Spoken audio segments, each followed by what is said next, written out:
Hi hello guys, ఎలా ఉన్నారండి? ఎంతమందికి హ్యాండ్ పౌచ్ ఇష్టమో కామెంట్ చేయడం మాత్రం మర్చిపోకండి గాయ్స్. మనం ఈజీగా హోమ్ మేడ్గా మనమైతే ఈ హ్యాండ్ పౌచ్ని అయితే రెడీ చేసుకోవచ్చు.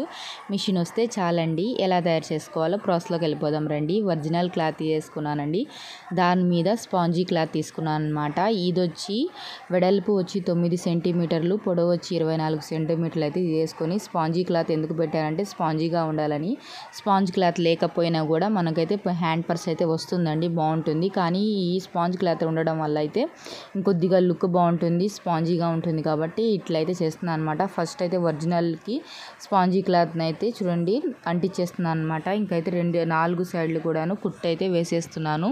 ఇంకా దీని మీద అయితే లైనింగ్ క్లాత్ని అయితే మళ్ళీ వేసి కుట్టు వేసేయాలన్నమాట. 4 సైడ్లు ఫస్ట్గా అంతని క్లోజ్ చేసుకుంటున్నాను చూడండి. అంతా క్లోజ్ చేసుకున్న తర్వాత అయితే ఇప్పుడు దీని మీదకి జిగ్జాగ్ ప్యాటర్న్ లాగా అయితే నేను క్రాస్న కుట్టు అయితే వేసుకుంటూ వస్తానన్నమాట. ఎందుకంటే ఫినిషింగ్ బాగుంటుంది. మీకు చివరిలో చూపిస్తాను చూడండి. క్రాస్గా కుట్టు వేసుకుంటూ అట్లే వస్తున్నాను కదా ప్రతి సైడు. అలానే అంతా చివరి వరకు కూడాను క్రాస్గా కుట్టు వేసేసుకొని తర్వాత మరో సైడ్ కూడా అలానే క్రాస్గా వేసేస్తే మనకైతే డైమండ్ షేప్, స్క్వైర్ షేప్ లాగా మనకైతే వచ్చేస్తుంది అనమాట. అంతా కుట్టిన తర్వాత అయితే మీకైతే చూపిస్తాను చూడండి. ఇంకైతే మనకు డైమండ్ లాగా స్క్వైర్ షేప్ వచ్చేస్తే మనకైతే ఆ లుక్ అయితే చాలా బాగుంటుందండి. మీకు అంతా కుట్టిన తర్వాత అయితే ఆ ఫినిషింగ్ అయితే మీకు బాగా తెలుస్తుంది. బయట మనం కొనుక్కుంటాం కదా, అలానే ఉంటుందన్నమాట. చూడండి, ఒక సైడ్ కుట్టాను, మరో సైడ్ కూడా జిగ్జాగ్ ప్యాటర్న్ లాగా అయితే కుట్టేస్తున్నాను అనమాట. చూస్తుంటేనే కొద్దిగా లుక్ మీకు అయితే కనిపిస్తుంది. అంత నా దాంట్లో కెమెరా క్వాలిటీ లేదు కాబట్టి మీకు అంత క్వాలిటీ లేదండి. తర్వాత అంతా కుట్టేసిన తర్వాత 8 ఇంచులు తీసేసుకున్నాను అనమాట. తర్వాత చూడండి, దానికైతే ఫోల్డ్ చేసాను. తర్వాత దాని మీదకి ఒరిజినల్ క్లాత్ని లోపలికి పైకి ఫోల్డ్ చేసేయాలన్నమాట. దాని మీద మరో సైడ్ నుంచి క్లోజ్ చేసి కింద వచ్చి చూసుకోండి బాగా రౌండప్ చేసాను అనమాట. ఇంకా మొత్తాన్ని అయితే నేనైతే కుట్టు వేసేసి ఫినిష్ చేస్తున్నాను. కుట్టు మీద కుట్టు వేస్తున్నాను అనమాట.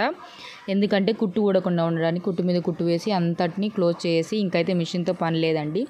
అంతా కుట్టు వేసేసిన తర్వాత కింద అయితే టాకాలు ఇచ్చేస్తున్నాను. రౌండప్ చేసిన సైడు ఇంతంతా ఫోల్డ్ చేసుకోవాలి. చూడండి, పీసులన్నీ కనిపిస్తున్నాయి కదా. ఒకసారి ఫోల్డ్ చేసిన తర్వాత మరోసారి లోపలికి ఒక్కసారి ఫోల్డ్ చేసినట్టయితే మనకైతే హ్యాండ్ పౌచ్ అయితే రెడీ అయిపోతుందండి. చూడండి, హ్యాండ్ పర్స్ అయితే రెడీ అయిపోయింది కదా.